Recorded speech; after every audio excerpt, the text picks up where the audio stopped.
បាទជម្រាបសួរឥឡូវនេះខ្ញុំនឹងបង្ហាញអំពីការឆែកមើលស្ថិតិចំនួនបុគ្គលិកក្នុងប្រព័ន្ធអញ្ចឹងទីមួយយើងចូលទៅហើយចុចយកស្វែងរកដើម្បីពិនិត្យមើលបុគ្គលិករបស់យើងថាតើគ្រប់ចំនួនហើយនៅបាទហើយយើងអាចស្វែងរកបុគ្គលិកក្របខ័ណ្ឌនិងបុគ្គលិកកិច្ចសន្យានៅក្នុងប្រព័ន្ធដូចតាមដែលខ្ញុំបានចុចឲ្យបង្ហាញអញ្ចឹងបើសិនជាគ្រប់ចំនួនឬខ្វះយ៉ាងម៉េចត្រូវតាក់ទងទៅមន្ត្រីការឡាយក្នុងស្រុកហើយទី2គឺបង្ហាញអំពីការពិនិត្យមើលព័ត៌មាន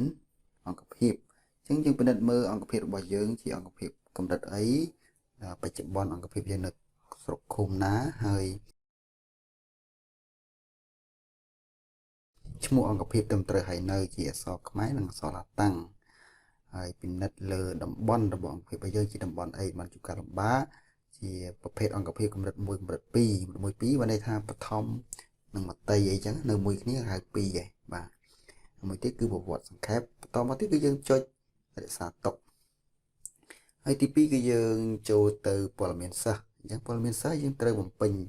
ចំនួនទី1គឺចំនួនសិស្សសរុបសិស្សស្រីហើយនិងចំនួនថ្នាក់សរុប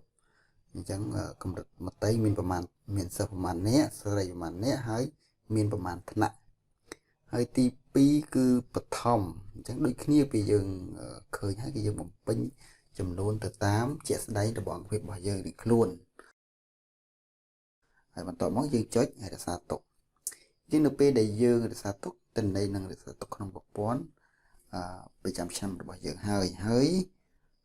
នៅក្នុងនេះវាមានចំនួនសរុបនៅខាងក្រោមយើងអាចពិនិត្យឃើញថាសិស្សសរុបនៅក្នុងថ្នាក់សាលារបស់យើងមានប្រមាណនាក់អញ្ចឹងហើយថ្នាក់មានប្រមាណបាទអញ្ចឹងយើងទៅពិនិត្យឡើងវិញនេះភាពត្រឹមត្រូវនៅពេលយើងរក្សាទុករួចរាល់វានឹងចេញពណ៌បៃតងថាយើងបានរក្សាទុកដោយជោគជ័យអញ្ចឹងខ្ញុំសូមបង្ហាញតែប៉ុណ្ណឹងទាក់ទងទៅនឹងការបញ្ចូលនិងពិនិត្យមើលព័ត៌មានអង្គភាពរបស់យើងស្ថិតិរបស់បុគ្គលិកក្របខ័ណ្ឌបុគ្គលិកកិច្ចសន្យានិងចំនួនការបញ្ចូលចំនួនសិស្សចូលទៅក្នុងប្រព័ន្ធ HRMIS បាទអញ្ចឹងសូមអរគុណបាទ